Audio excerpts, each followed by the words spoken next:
सबको लगता था कि वो बस एक एफ रैंक एडवेंचरर है, लेकिन किसे पता था कि उसे एक ऐसी गोल्डन सर्वेंट कार्ड मिलने वाली है जो एक एसएस रैंक गॉडेस को समन कर देगी और उसकी पूरी डेस्टिनी बदल जाएगी। काय एक यंग लड़का है जो गोल्ड और ग्लोरी कमाने के सपने लेकर एडवेंचरर बना था, लेकिन किस्मत उसका साथ नहीं देती। पूरे 2 साल तक रोज मेहनत करने के बावजूद वो अब भी डंजन के पहले फ्लोर से आगे नहीं बढ़ पाया। हर दिन की तरह काय केव्स में जाता है और धीरे धीरे क्रीप करता हुआ आगे बढ़ता है, मगर स्वॉर्ड या नाइफ निकालने की जगह वो इंसेक्टिसाइड की बोतल निकालता है और स्लाइम पर 2-2 बॉटल स्प्रे कर देता है। कुछ ही सेकंड में स्लाइम पिघलकर खत्म हो जाता है। काय को अंदर से अजीब सी खुशी मिलती है, आखिर वो स्लाइम्स मारने में प्रो बन चुका है। और होना भी चाहिए, क्योंकि ये उसका 999th स्लाइम किल था। 2 साल से एनपीसी की तरह डंजन ग्राइंड करते करते वो बस इसी दिन का इंतजार कर रहा था, 1000 स्लाइम्स पूरा करने का। रिकॉर्ड पूरा करने के जोश में वो और अंदर बढ़ता है। तभी उसकी नजर एक पिलर पर बैठे हुए गोल्डन स्लाइम पर पड़ती है। उसकी आंखें चमक उठती हैं। वाह, रेयर स्पॉन, और वो भी मेरे 1000th किल के लिए। लेकिन जल्दी ही उसे समझ आ जाता है ये नॉर्मल नहीं है। जैसे ही वो स्प्रे करता है, स्लाइम छलांग मारकर नीचे कूद जाता है। काय हार नहीं मानता। वो एक और ज्यादा पावरफुल पेस्टिसाइड गन निकालता है और सीधे फायर करता है। इस बार स्लाइम वहीं ढेर। काय खुशी से उछल पड़ता है। 1000 किल्स कंप्लीट। वो तुरंत अपने स्टैट्स खोलता है रैंक देखने के लिए, और वहीं उसका मूड खराब। लेवल वही का वही। गोल्डन स्लाइम मारने के बाद भी कुछ चेंज नहीं हुआ। वो गहरी सांस लेता है। चलो, लूट तो मिलेगी। लेकिन मोनोकोर की जगह उसे एक छोटी सी गोल्डन कार्ड मिलती है जिस पर एक लड़की बनी होती है। पहले तो वो कंफ्यूज हो जाता है, फिर अचानक उसे याद आता है, servant card, rare of the rare. Stats check करता है, ये वैल्करी क्लास की है और नाम लिखा है सिल्फ। वो मजाक में सोचता है कि इंस्टाग्राम पर सर्च कर ले, मगर ऑब्वियसली वहां कुछ नहीं मिलता। रिसर्च बाद में, पहले डंजन से बाहर निकलना बेटर है। वो एग्जिट की तरफ चलता है, तभी कुछ एडवेंचरर्स उसे क्रॉस करते हैं। शाइनी आर्मर, भारी वेपन्स। काय बस जेलस होकर देखता रह जाता है। रिसेप्शन पर जाकर स्लाइम कोर्स बेचता है। रिसेप्शनिस्ट हित्सा उसे हर कोर के 500 येन देती है, कुल 1500 येन। काय का चेहरा उतर जाता है, मगर पैसे लेकर बाहर बढ़ता है। फिर अचानक रुकता है। वो हित्सा से पूछता है, अगर किसी के पास डिवाइन क्लास सर्वेंट कार्ड हो तो उसकी वैल्यू क्या होगी? हित्सा सोचती है, फिर कैजुअली बोलती है, कलेक्टिबल होगी, इजीली 1 अरब येन से ऊपर। काय अंदर से हिल जाता है, मगर फेस बिल्कुल नॉर्मल रखता है और क्वाइटली लॉकर रूम की तरफ चला जाता है। क्लोथ्स बदलता है और बाहर निकलता है। तब रिवील होता है कि ये डंजन एक्चुअली एक अम्यूजमेंट पार्क का हिस्सा है, जहां लोग मेंबरशिप लेकर अंदर जाते हैं ट्रेजर हंट करने। बच्चे कॉस्ट्यूम्स पहनकर घूम रहे होते हैं, एक्सप्लोरर बनने के सपने देख रहे होते हैं। लेकिन काय पूरी तरह कार्ड के बारे में सोचने में खोया हुआ। ट्रेन का इंतजार करते वक्त उसे अपने 2 दोस्त मिल जाते हैं, शिंजी और हयातो। तीनों साथ ट्रेन में चढ़ते हैं। काय बताता है कि वो अब भी लेवल 3 पर अटका है और पूछता है कि वो लोग डंजन क्यों नहीं जाते। हयातो बताता है कि 2 साल पहले जब वो लोग गए थे तो 2nd फ्लोर पर गॉब्लिन मिल गया था। उन्होंने सोचा था इजी होगा, मगर गॉब्लिन ने अकेले ही तीनों को पीट दिया। उस दिन के बाद से शिंजी और हयातो ने डिसाइड कर लिया डंजन उनके लिए नहीं है। अब वो पासेस से बाकी अट्रैक्शंस एंजॉय करते हैं। रात को काय घर लौटता है, फैमिली के साथ डिनर करता है, बात लेता है और सो जाता है।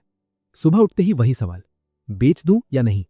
1 अरब येन, बेस्ट आर्मर, अनलिमिटेड गेम्स। तभी दोस्त कत्सु आकर पूछता है कि कल रात कहाँ था? काय झूठ बोल देता है, पार्टी में था। लेकिन तभी शिंजी और हयातो सामने आ जाते हैं। काय घबराकर उन्हें साइड में खींच लेता है और बोलता है कि कत्सु को डंजन वाली बात मत बताना।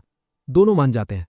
लेकिन जब कत्सु पूछता है कि पार्टी में क्या किया, एक बोल देता है बोलिंग, दूसरा बोल देता है क्रैक, तीसरा बोल देता है हुकर्स। काय का चेहरा उड़ जाता है। कत्सु समझ जाता है कि कुछ तो गड़बड़ है। पूछता है कि क्या फिर डंजन गया था? काय समहाउ बच निकलता है। स्कूल में वो दोस्तों से पूछता है, अगर सर्वेंट कार्ड मिले तो क्या करोगे? सब एक साथ बेच देंगे। बाहर समन भी नहीं कर सकते, वर्थ बहुत है। काय सोच में पड़ता है, मगर उसी दिन डंजन जाते वक्त डिसाइड करता है नहीं बेचूंगा। वो स्ट्रॉन्गेस्ट एडवेंचरर बनना चाहता है। कैमरा से छुपकर वो कार्ड निकालता है और बोलता है, सिल्फी, वैल्करी, मेरी सर्वेंट बनो। कार्ड चमक उठती है, तेज रोशनी फैलती है, एक ह्यूज विंग्ड वुमन बनती है और काय को पकड़कर गायब हो जाती है। अगले पल काय पीछे मुड़ता है।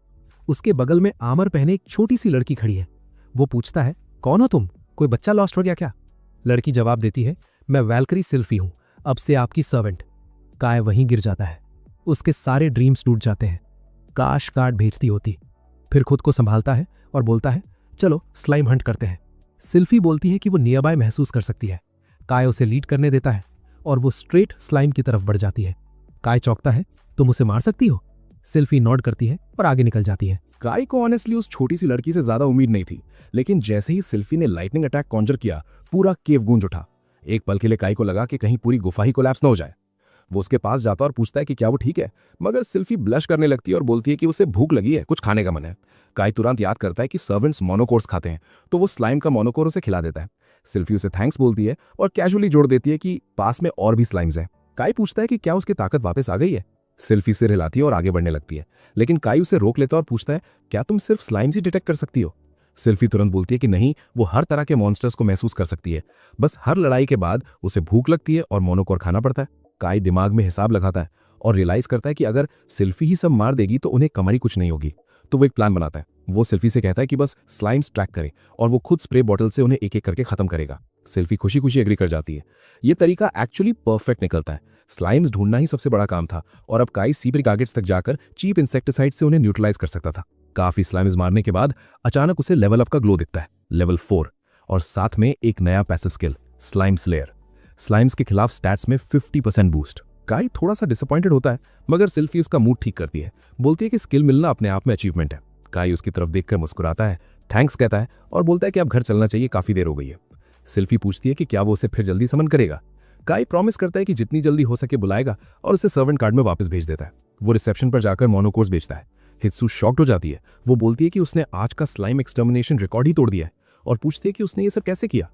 काई कैजुअली बोल देता है कि बस किस्मत अच्छी थी और अपना 1,50,000 येन लेकर बाहर निकल जाता है। उस रात वो सोचता है कि अब सेकंड फ्लोर ट्राई करना चाहिए।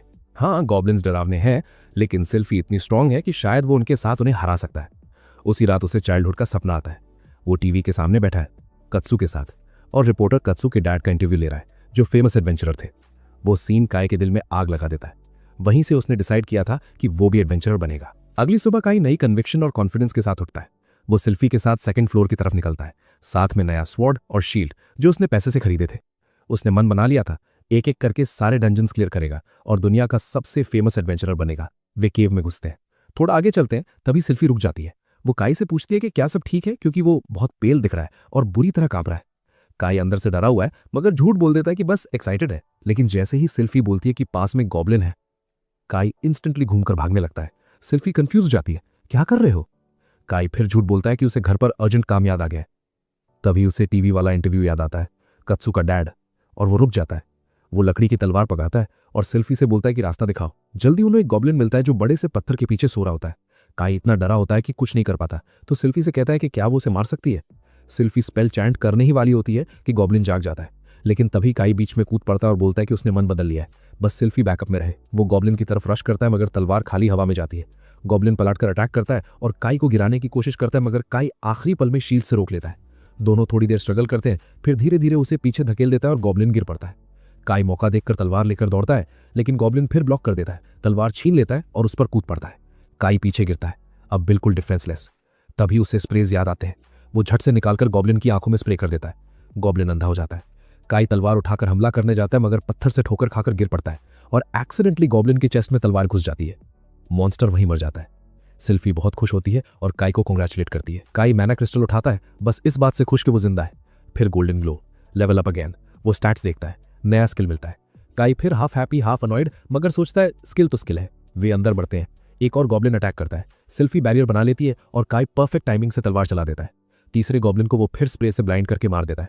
सिल्फी उसे अगले दुश्मन तक खींच लेती है। काई सिर पर वार करके चौथे गॉब्लिन को भी गिरा देता है। लेवल 6। चलते चलते काई पूछता है कि क्या सिल्फी को डंजन्स के बारे में कुछ पता है। वो सिर हिलाती है, उसे कुछ नहीं पता, बस इतना कि उसका काम अपने मास्टर की मदद करना है। आखिरी गॉब्लिन अटैक करता है। सिल्फी लाइटनिंग से उसे खत्म कर देती है। काई उसे मैना कोर खिला देता है और बाहर निकलते हैं।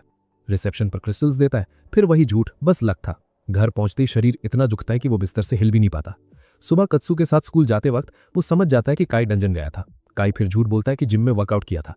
क्लासरूम पहुंचकर वो शिंजी और हयातो को बता देता है कि वो सेकंड फ्लोर गया था और 4 गॉब्लिन मार चुका है। उन दोनों को ये सुनकर झटका लग जाता है। उन्हें यकीन ही नहीं होता कि काई सच बोल रहा है, लेकिन काई प्रॉमिस करता है कि वो झूठ नहीं बोल रहा और कैजुअली जोड़ देता है कि आज वो और भी डीपर जाने वाला है। स्कूल के बाद वो फिर डंजन की तरफ निकलता है, सिल्फी को गाइड करते हुए, और केव के दूर दराज हिस्सों में एक्सप्लोर करने लगता है। वहां दोनों फिर गॉब्लिन से भिड़ते हैं। इस बार टीम वर्क इतना स्मूथ होता है कि देखने लायक। सिल्फी अटैक्स ब्लॉक करती है और काई फिनिशिंग ब्लो देता है, और जब कभी काई ज्यादा थक जाता, सिल्फी सीधे लाइटनिंग मैजिक से मॉन्स्टर को खत्म कर देती। उस एक्सपेडिशन के बाद काय रात में लकड़ी की तरह सो जाता है। अगले दिन वो अपना हथियार अपग्रेड करके मेटल रॉड ले लेता है, जो गॉब्लिन्स पर कहीं ज्यादा डैमेज करता है। लेकिन एग्जॉस्शन इतना था कि वो क्लासरूम में भी झपकी लेने लगता है। फिर भी उसका जुनून कम नहीं होता। हर दिन बिना रुके डंजन जाता, गॉब्लिन्स मारता किसी भी तरीके से, और आखिरकार लेवल 10। उसके लिए ये बहुत बड़ा माइलस्टोन था। इस बार उसे मिलता है एक स्पेशल स्किल, डिवाइन लव। ये स्किल हर लेवल पर उसके स्टैट ग्रोथ को बूस्ट करता था, और बूस्ट डिपेंड करता था इस बात पर कि कोई डिवाइन गॉडेस उसे कितना प्यार और केयर दिखा रही है। काय तुरंत डिसाइड करता है कि सिल्फी से बोलेगा कि वो उसके साथ एडवेंचर करके कितना खुश है। बेचारी सिल्फी को जरा भी अंदाजा नहीं होता कि ये आदमी कितना डेंजरस लेवल मैनिपुलेटर बन सकता है। वो खुश खुश उसे थैंक्स बोलती है और कहती है कि उसे भी उसके साथ काम करना बहुत पसंद है। इसके बाद अगला मॉन्स्टर जो उन्हें मिलता है वो होता है एक ग्लोइंग स्केलेटन। दोनों ने पहले कभी ऐसा कुछ नहीं देखा था। काय उसे अलर्ट रहने को बोलता है और सिल्फी तुरंत मैजिक बैरियर डिप्लॉय कर देती है। स्केलेटन दौड़ता हुआ बैरियर से टकराता है और तोड़ने की कोशिश करने लगता है। काय हमला करता है, लेकिन उसका वेपन बेकार साबित होता है। रेयर स्पॉन के सामने कुछ नहीं चलता, तो वो सिल्फी से बोलता है। सिल्फी चैंट करती है और लाइटनिंग बोल्ट छोड़ती है। स्केलेटन इंस्टेंट गिर जाता है। इस बार जो मोनोकॉर गिरता है वो ब्राइट रेड होता है। काय सोचता है शायद रेयर होगा, लेकिन फिर भी सिल्फी को खिला देता है। सिल्फी बोलती है कि ये नॉर्मल से कहीं ज्यादा टेस्टी था। उस दिन बाद में जब वो लूट लेकर हित्सू के पास जाता है तो उससे ग्लोइंग स्केलेटन वाले मोनोकॉर के बारे में पूछता है। हित्सू बोलती है कि वो काफी रेयर ड्रॉप है और आराम से 2 मिलियन येन तक बिक सकता है। काय ऑलमोस्ट टूट जाता है। उसकी सिल्फी लिटरली उसकी करोड़ों की कमाई खा चुकी थी। हित्सू उसे तसल्ली देती है, अगर एक बार मिला है तो फिर मिलने के चांसेस अच्छे हैं। उस रात काय खोए हुए पैसों के बारे में सोचता रहता है, लेकिन फिर खुद को समझाता है कि लेवल्स तो बड़े हैं। अब वो सोचने लगता है क्या थर्ड फ्लोर ट्राई करना चाहिए, लेकिन उसे पता है कि थर्ड फ्लोर पर एनिमीज ग्रुप्स में आते हैं और काफी डेंजरस होते हैं। इसलिए अगली सुबह वो सिल्फी से कहता है कि कुछ समय तक वो बस देखे, लड़ाई में इन्वॉल्व ना हो। सिल्फी डर जाती है, सोचती है कि शायद उसने कुछ गलत किया और माफी मांगने लगती है। लेकिन काय एक्सप्लेन करता है वो थर्ड फ्लोर जाना चाहता है, मगर डरता है कि वो सिल्फी पर बहुत ज्यादा डिपेंड करने लगेगा, इसलिए पहले खुद को स्ट्रॉन्गर बनाना चाहता है। सिल्फी ये सुनकर रिलीव्ड हो जाती है और उसे गुड लक बोलती है। तभी अचानक एक गॉब्लिन चट्टान के पीछे से निकल आता है। काय कॉन्फिडेंस के साथ सिल्फी से कहता है कि पीछे से देखती रहो, लेकिन प्लान बैकफायर हो जाता है। गॉब्लिन उसे बुरी तरह घायल कर देता है। काय को हित्सू से पोशंस खरीदनी पड़ती हैं और उसके सारे पैसे उड़ जाते हैं। उस रात वो सोचता है कि उसे ढेर सारे माना कोर्स चाहिए, सिल्फी के लिए भी और बेहतर इक्विपमेंट के लिए भी। तो वो फिर से स्क्वायर 1 पर लौटने का फैसला करता है। First floor slimes. दिनों तक अकेले ग्राइंड करता है, स्किल्स, लेवल्स, माना कोर्स सब जमा करता है। कई दिन बाद जाकर उसे लगता है कि अब थर्ड फ्लोर के लिए रेडी है, लेकिन निकलने से पहले सिल्फी बोलती है कि उसे किसी अलग तरह के स्लाइम का एहसास हो रहा है। काय देखता है और सच में सिल्वर स्लाइम। काय तुरंत स्प्रे गन लेकर दौड़ता है, लेकिन स्लाइम बहुत फास्ट निकलता है। सिल्फी पहले से रेडी रहती है, लाइटनिंग मारती है और स्लाइम गिर जाता है। लेकिन सरप्राइज ये होता है कि उससे एक और सर्वेंट कार्ड गिरती है। काय शॉक्ड रह जाता है। कार्ड उठाकर देखता है, डीमन रैंक, सर्वेंट का नाम लूज। काय सिल्फी की तरफ देखता है, वो विजिबली अपसेट लग रही होती है। उसे समझ आ जाता है कि डीमंस और गॉडेसेस शायद अच्छे से नहीं निभाते। फिर भी वो सिल्फी से पूछे बिना ही कार्ड एक्टिवेट कर देता है। एक मैसिव रेड फ्लेम चारों तरफ फैल जाती है। उसमें से एक ह्यूज डीमन लेडी निकलती है और इथेरियल फॉर्म में सीधे काय के आर पार उड़ जाती है। काय नीचे देखता है और फिर एक और लोली, इस बार बैट विंग्स और हॉर्न्स। काय सोचता है अब तो पार्टी अनस्टॉपेबल हो गई, गॉडेस और डीमन दोनों साथ। वो खुद को इंट्रोड्यूस करती है, डीमन विस्कॉन्ट लूक, और पूछती है कि क्या उसी ने उसे बुलाया है। काय पूछता है कि क्या वो ग्रोन वुमन में ट्रांसफॉर्म हो सकती है। लूक मना कर देती है। काय घुटनों पर गिर जाता है क्योंकि उसे डीमन मम्मी चाहिए थी। फिर भी उठता है और खुद को इंट्रोड्यूस करता है, लेकिन लूक उसे देखते ही ट्रैश टॉक शुरू कर देती है कि वो वीक और अनरिलायबल लग रहा है। काय कंप्लीटली शॉक्ड। सिल्फी उसके पीछे छिप जाती है और धीमी आवाज में लूक से बोलती है कि मास्टर से ऐसे बात मत करो। लूक हंसकर कहती है कि डीमंस की जबान शार्प होती है, सीरियसली मत लो। सिल्फी को थोड़ा अच्छा लगता है और खुद को इंट्रोड्यूस करती है। लूक उसे ऊपर नीचे देखती है और तुरंत पहचान लेती है, गॉडेस क्लास सर्वेंट। फिर वो काय की तरफ मुड़ती है और खाना मांगती है। काय बोलता है कि उसने अभी कुछ किया भी नहीं, फिर भूख कैसे। तभी सिल्फी स्लाइम डिटेक्ट करती है।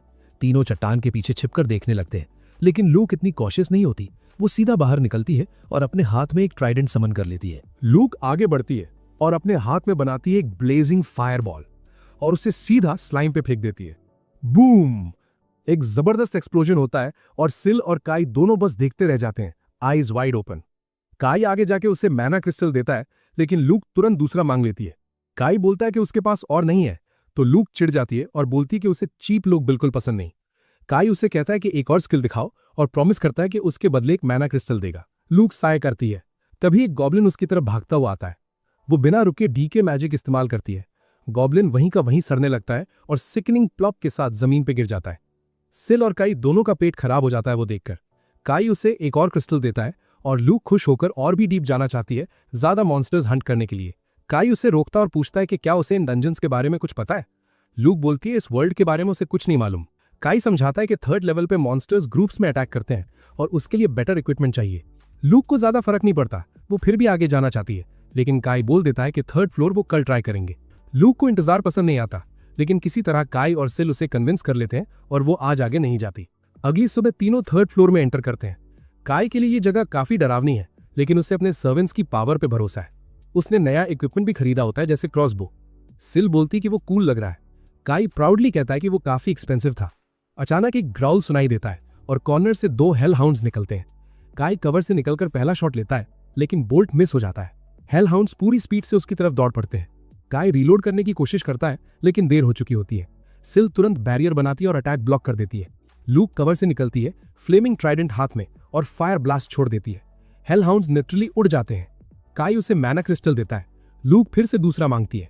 काई कहता है कि वेट करो, वो सारे क्रिस्टल्स उसे नहीं दे सकता। फिर तीनों डीपर वेंचर करते हैं। थोड़ी देर में डिमोनिक बोर्ड्स पूरी रफ्तार से उनकी तरफ भागते हैं। लूक यूजुअल की तरह रेडी रहती है और ट्राइडेंट घुमाते ही ज्यादातर बोर्ड्स उड़ जाते हैं, लेकिन एक बोर बच जाता है। आग से निकलकर सीधा काई की तरफ चार्ज करता है। लूक फिर अटैक करने लगती है, लेकिन काई बोलता है कि वो खुद हैंडल करेगा। वो एम लेता है। इस बार बोल्ट सही जगह लगता है, बोर की एक आंख में, लेकिन इतना काफी नहीं होता। बोर और ज्यादा फ्यूरियस होकर काई पर टूट पड़ता है। काई रिलोड करने लगता है और फिसलकर गिर जाता है। बोर उस पर झपटने ही वाला होता है, तभी वो आखिरी शॉट मार देता है, सीधा सिर में।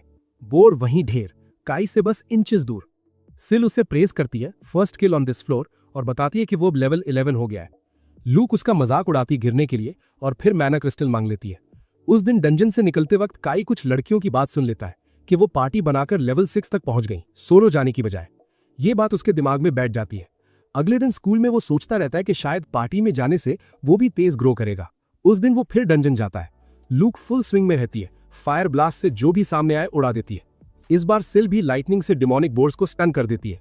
लूक किसी को आउटशाइन नहीं करने देना चाहती, तो वो तुरंत डी के स्पेल से 2 रैट मॉन्स्टर्स खत्म कर देती है। सिल और काई फिर से अनकंफर्टेबल हो जाते हैं, लेकिन मैना क्रिस्टल्स मिल जाते हैं और लूक हमेशा की तरह और खाना मांग लेती है। वो और मॉन्स्टर्स मारते हैं और मैना कोर्स इकट्ठे करते जाते हैं, लेकिन काई नोटिस करता है कि सिल कुछ ऑफ लग रही है। वो पूछता है सब ठीक है। सिल तुरंत टॉपिक बदल देती है, बोलती कि उसने और हेल हाउंड्स देखे हैं। उस शाम घर पर काई सोचता रहता है कि कहीं सिल उसे अवॉइड तो नहीं कर रही। फिर उसके दिमाग में एक डरावना थॉट आता है। सिल गॉडेस है, लूक डीमन है। अगर दोनों क्लैश कर गईं और डिवाइन पावर्स इस्तेमाल कर ली तो क्या होगा? ये सोचकर उसकी हालत खराब हो जाती है। पूरी रात सो नहीं पाता। अगली सुबह स्कूल जाते वक्त कात्सु उससे मिलती है और पूछती है कि क्या उसे नींद आई थी। वो बोलती है अगर किसी बात की टेंशन है तो शायद वो हेल्प कर सके। ये सुनकर काई थोड़ा इमोशनल हो जाता है और अपने दोस्तों को स्केपगोट बनाकर स्टोरी बना देता है। वो कहता है कि शिंजी की 2 फीमेल फ्रेंड्स हैं, एक स्वीट है और दूसरी थोड़ी हार्श, और दोनों आपस में नहीं बनाती। कात्सु कंफ्यूज हो जाती है और पूछती है क्या उन लड़कियों ने खुद बोला है कि वो एक दूसरे को पसंद नहीं करती? अगर नहीं तो सीधे पूछ लो। काई डिसाइड करता है कि आज वो यही करेगा। वो डंजन में सिर्फ सिल को समन करता है। सिल इधर उधर देखती है और पूछती है लूक कहाँ है? काई बोलता है कि उसने उसे नहीं बुलाया क्योंकि वो उससे 1-on-1 बात करना चाहता है। सिल थोड़ा फ्लस्टर हो जाती है और पूछती है क्या बात है? काई सीधे मुद्दे पर आता है, क्या उसे लूक पसंद नहीं? सिल सरप्राइजिंगली बोलती है कि ऐसा नहीं है। शुरू में वो उसे इंटिमिडेटिंग लगी थी, लेकिन जब लूक ने कहा कि उसकी बातें सीरियसली मत लेना तो वो उससे दोस्त बन गई और अब उसे वो सच में पसंद है। काई उसके करीब आकर पूछता है तो फिर कुछ परेशान कर रहा है क्या? सिल सिर हिला देती है, लेकिन काई जोर देता है और बोलता है कि वो उसके लिए बहुत इंपॉर्टेंट है। ये सुनकर सिल थोड़ा इमोशनल हो जाती है और कन्फेस करती है कि हाल में वो लूक से ज्यादा अच्छे से बात करता है, उसे एक्स्ट्रा मोनोकोर्स देता है, उससे ज्यादा बातें करता है। पहले वो उससे बहुत बात करता था, लेकिन अब ज्यादातर लूक से करता है और उसे बुरा लगता है। काई को तुरंत एहसास हो जाता है कि गलती उसी से हुई है और वो सिल से प्रॉमिस करता है कि आगे से दोनों को बराबर ट्रीट करेगा, उससे ज्यादा बात करेगा और इग्नोर नहीं करेगा। थोड़ी ही देर में वो अपनी बात साबित भी कर देता है। वो ल्यूक और सिल दोनों को डबल मोनोकोर्स देता है और साथ ही सिल की तारीफ करता है कि उसकी क्विक थिंकिंग ने उसकी जान बचाई थी। लेकिन तभी ल्यूक बोल पड़ती है, अरे मेरी ऐसे तारीफ क्यों नहीं की? तो काई तुरंत उसे भी प्रेज करता है उसके पावरफुल स्पेल के लिए जिससे उसने मॉन्स्टर्स को उड़ा दिया था। थोड़ी देर बाद वो आगे बढ़ते हैं और सिल कुछ और हेल मॉन्स्टर्स को खत्म कर देती है। उससे उसका लेवल अप हो जाता है। ल्यूक और काई दोनों उसे कॉन्ग्रेचुलेट करते हैं और काई डिसाइड करता है कि उसकी न्यू स्ट्रेंथ टेस्ट करनी चाहिए। थोड़ा और अंदर जाने पर उन्हें दूर 3 हेलहाउंड्स दिखते हैं। सिल बिना रुके आगे बढ़ती है और लाइटनिंग स्पेल चला देती है। तीनों के तीनों वहीं ढेर। लेकिन सेलिब्रेशन के बीच काई कुछ महसूस करता है और सिल से चिल्लाकर कहता है, शील्ड अप। धूल के गुबार से अचानक एक मॉन्स्टर बोर निकलता है और शील्ड पर हमला करने लगता है। लेकिन लेवल 2 शील्ड उसके लिए बहुत ज्यादा स्ट्रांग साबित होती है। ल्यूक ट्राइडेंट निकालती है फिनिश करने के लिए, पर काई उसे रोकता है और खुद निशाना लगाता है। बैंग, सीधा सिर में। बोर वहीं गिर जाता है। उसके बाद वो सिल को मोनोकोर्स देता है, लेकिन अब उसकी एपेटाइट बढ़ चुकी होती है, इतनी कि काई बैरली कुछ कोर्स बेच ही पाता है। वो डिसाइड करता है कि वापस लेवल 1 डंजन जाकर स्प्रे से कोर्स फार्म करेगा। जब वो हिस्सा को बेचने आता है तो वो हैरान रह जाती है। वो बताती है कि उसके हिसाब से अब वो लेवल 4 डंजन तक जा सकता है। ये सुनकर काई खुद शॉक हो जाता है। उस रात वो नेट पर बेटर इक्विपमेंट सर्च करता है, लेकिन सब कुछ उसकी बजट से बाहर होता है। तो वो डिसाइड करता है कि अगले दिन फिर डंजन ग्राइंड करेगा। लेवल 1 केव्स में चलते वक्त अचानक उसे एक रेयर स्लाइम दिखता है। वो दोनों लोलीज से चिल्लाकर कहता है, भागने मत देना। ल्यूक और सिल दोनों उसे घेर लेती हैं और एक साथ स्पेल चलाती हैं। स्लाइम लिटरली वैनिश हो जाता है। इस बार स्लाइम से एक मैजिक क्रिस्टल गिरता है। काई खुशी खुशी उसे उठाता है और वहीं इस्तेमाल करता है। जमीन पर फेंकते ही उसको नया मैजिकल स्किल मिलता है, वाटर स्ट्राइक। वो तुरंत इसे लेवल 3 डंजन में टेस्ट करने जाता है, जहां उसे हाउंड्स का एक ग्रुप मिलता है। काई सिल से बैरियर बनाने को कहता है और ल्यूक को रेडी रहने बोलता है, अगर मॉन्स्टर बच गया तो। हाउंड उन्हें देखते ही चार्ज करता है। काई डटकर खड़ा रहता है और वाटर ब्लास्ट फेंकता है, लेकिन शॉकिंगली पानी उसे स्क्रैच तक नहीं करता। हाउंड पानी झाड़कर फिर से दौड़ पड़ता है। थैंकफुली ल्यूक फायर मैजिक से उसे खत्म कर देती है। सिल काई को चीयर अप करती है कि मैजिक यूज करना ही बड़ी बात है, लेकिन काई खुश नहीं होता और घर लौटकर सोचने लगता है कि इस स्किल को बेहतर कैसे इस्तेमाल करें। अगले दिन वो फिर डंजन जाता है, सिर्फ वाटर बॉल प्रैक्टिस करने। पहली बार वो दीवार पर स्लो पानी मारता है, बस दीवार गीली होती है। एक बार स्पेल डालने में ही वो थक जाता है, फिर भी प्रैक्टिस जारी रखता है। दूसरी बार वो पूरी ताकत से वाटर बॉल शूट करता है। वो और सिल खुश हो जाते हैं, लेकिन ल्यूक अनइम्प्रेस्ड रहती है। 2 स्पेल्स में ही काई की एनर्जी खत्म हो जाती है और वो वहीं गिर जाता है। घर जाकर वो सीधा बिस्तर पर गिर पड़ता है। नींद में उसे बचपन का सपना आता है, जहां वो टीवी पर कत्सू के डैड को देख रहा होता है और वही उसे एडवेंचरर बनने का सपना दिखाता है। ड्रीम से मोटिवेट होकर अगले दिन फिर डंजन जाता है और वाटर बॉल ट्रेनिंग शुरू कर देता है। आज वो नोटिसेबली तेज होता है। वो लगातार दीवारों पर वाटर बॉल्स फेंकता है जब तक पूरी तरह एग्जॉस्ट न हो जाए। थोड़ा रेस्ट लेकर फिर शुरू करता है। इस बार वो शेप मैनिपुलेट करने की कोशिश करता है और पानी को क्यूब बना देता है। सक्सेस देखकर वो एक्साइटेड हो जाता है और अलग अलग शेप्स ट्राई करता रहता है, लेकिन जल्दी ही थककर पीठ के बल गिर जाता है। बाहर निकलते वक्त ध्यान भटक जाता है और वो एक एडवेंचरर से टकरा जाता है। वो तुरंत उठकर माफी मांगता है। वो मैच्योर मम्मी टाइप एडवेंचरर उसे देखकर वरी करती है। उसके टीममेट्स कहते हैं कि ऐसे मेहनती लोग रेयर होते हैं और वो डंजन में अंदर चले जाते हैं। स्कूल में काई फिर से क्लास में सो जाता है। टीचर जगाता है और वो जोर से बोल देता है, आज ट्रेनिंग में पूरी जान लगा दूंगा। पूरी क्लास हंसने लगती है। ब्रेक में दोस्त पूछते हैं वो क्या बोल रहा था। काई कहता है कि वो डंजन के लिए जरूरी स्किल प्रैक्टिस कर रहा है। तभी कत्सू आ जाती है और पूछती है क्या वो डंजन ट्रेनिंग की बात कर रहा था। काई तुरंत पलट देता है, नहीं, डांस प्रैक्टिस। कत्सू राहत की सांस लेती है और कहती है, ज्यादा मत थकाना खुद को। एक दिन डांस दिखाने को भी बोलती है और चली जाती है। अगले दिन काई फिर डंजन जाता है और वाटर बॉल को रियल कॉम्बैट में इस्तेमाल करता है। वो गॉब्लिन पर शूट करता है, लेकिन पानी बर्स्ट नहीं होता बल्कि शेप बनाए रखता है और गॉब्लिन की ब्रीदिंग होल्स ब्लॉक कर देता है। गॉब्लिन घुट कर मर जाता है। सिल और ल्यूक दोनों उसकी तारीफ करते हैं, लेकिन काई नोटिस करता है अब उसे 3rd फ्लोर मॉन्स्टर्स से एक्सपी नहीं मिल रही। मतलब अब 4th फ्लोर जाने का टाइम आ गया है। काई सोचता है अगर 4th फ्लोर जाना है तो प्रॉपर इक्विपमेंट जरूरी है और वो डिसाइड करता है अब वो चीज खरीदेगा जो लंबे टाइम से उसकी विश लिस्ट में थी। अगले दिन काई एक टाइट सा बॉडी सूट पहनकर आता है। सिल मुस्कुराकर कहती है कि उस पर ये अच्छा लग रहा है, लेकिन ल्यूक तुरंत उसकी सारी प्राइड तोड़ देती है। लग रहा है बिल्कुल लेम। काई थोड़ा चिढ़कर समझाता है कि ये सूट सस्ता नहीं है बल्कि हाई एंड है। कार्बन नैनो ट्यूब्स से बना हुआ है जो ज्यादातर डैमेज से प्रोटेक्ट करता है, फिर भी पतला और लाइट वेट रहता है। वो बताता है कि इसमें एरोज और बाकी पियर्सिंग अटैक्स के खिलाफ भी एक्सीलेंट प्रोटेक्शन है। इतना ही नहीं, उसके पास एक मैजिक आउटपुट एम्पलीफाइंग ब्रेसलेट भी है जिससे उसकी वीक स्पेल्स भी थोड़ा स्ट्रांग बन जाएंगे। हालांकि उसने अभी तक इसे प्रॉपर्ली टेस्ट नहीं किया है क्योंकि मौका ही नहीं मिला। काई फिर बाकी खरीदी हुई चीजें दिखाने लगता है जैसे पोशन वगैरह, लेकिन ल्यूक ऊब जाती है और सिल को खींचकर ले जाती है क्योंकि उसे काई की लंबी एक्सप्लेनेशन से बोर हो रहा होता है। थोड़ी देर बाद वो आखिरकार 4th फ्लोर पर पहुंचते हैं। सिल अचानक रुक जाती है और बोलती है कि उसे सामने से कोई बहुत बड़ा और क्रीपी मॉन्स्टर फील हो रहा है। काई मॉन्स्टर इंसाइक्लोपीडिया खोलने ही वाला होता है कि तभी सामने से एक जायंट कॉकरोच निकल आता है। दोनों लड़कियां चीख पड़ती हैं और एक दूसरे से चिपक जाती हैं। घबराकर वो लगातार मैजिक स्पेल्स फेंकने लगती हैं और डंजन में इधर उधर भागने लगती हैं। काई भी पीछे पीछे दौड़ पड़ता है क्योंकि उसे अकेला छूटने का डर लग रहा होता है।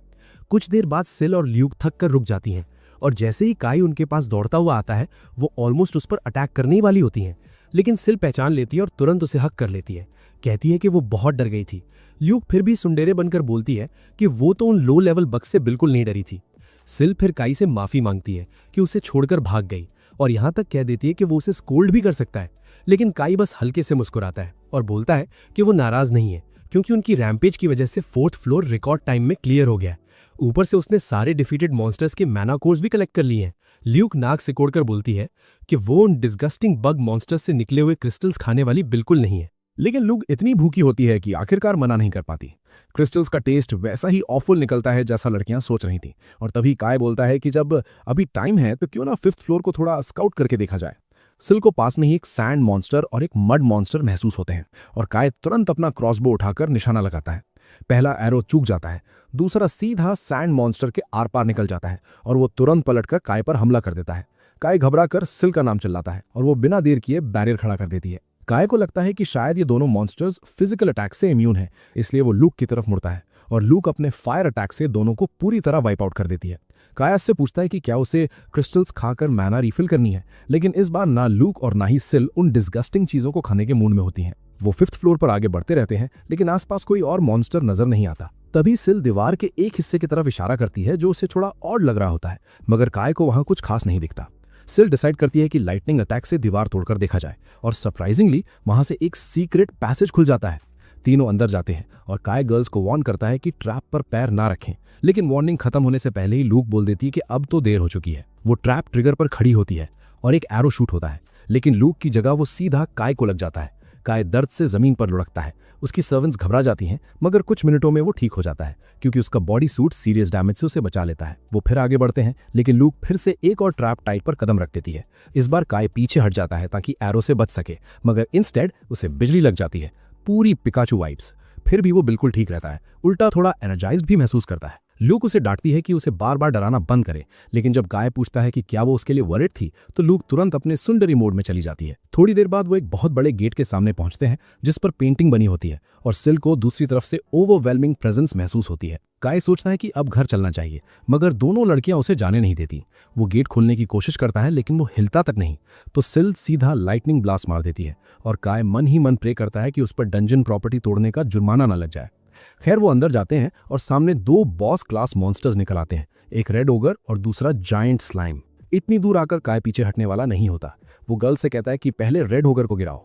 दोनों लाइटनिंग और फायर अटैक्स बरसाती हैं, मगर ओगर पर खास असर नहीं होता क्योंकि वो स्किल डैमेज से इम्यून निकलता है। वो अचानक उन पर चपटता है, लेकिन सिल की बैरियर उसे रोक लेती है। काय ल्यूक को स्लाइम संभालने को कहता है और खुद क्रॉसबो से रेड ओगर पर निशाना साधता है। हर एरो उसके एचपी को अच्छे से कम कर देता है, लेकिन जल्दी ही उसके एरोस खत्म हो जाते हैं। गुस्से में ओगर बैरियर पर पागलों की तरह हमला करने लगता है और दूसरी तरफ ल्यूक को भी जायंट स्लाइम अकेले संभालने में दिक्कत हो रही होती है। आखिरी ऑप्शन के तौर पर काय अपने वाटर बॉल पर भरोसा करता है। वो वाटर बॉल बनाता है, लेकिन ब्रेसलेट के इफेक्ट से वो फ्रीज होकर आइस बॉल बन जाता है।